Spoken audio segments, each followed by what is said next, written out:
started that book after a couple of people, not close friends, but people I knew who were my age had committed suicide. And there was just it just became obvious that something was going on. And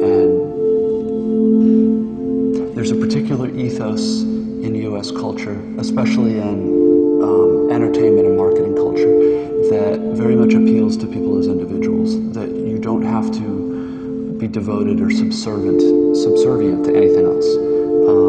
There is no larger good than your own good and your own happiness. The root in English of addict is the Latin adicere, which means religious devotion.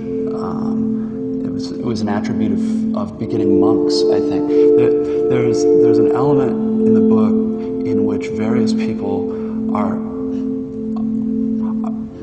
living out something that I think is true, which is that we all worship and we all have a religious impulse. We can choose to an extent what we worship, but the myth that we worship nothing and give ourselves away to nothing is simply sets us up to give ourselves away to something different.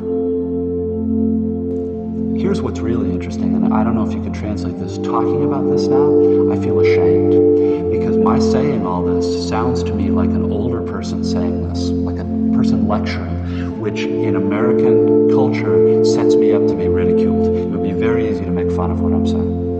It would be very, very easy to make fun of what I'm saying, and I can hear in my head a voice making fun of this stuff as I'm saying it. And this is the kind of paradox, I think, of what it is, of what it is to be a halfway intelligent American right now, and probably also a Western European, is that there are things we know are right and good and would be better for us to do, but constantly it's like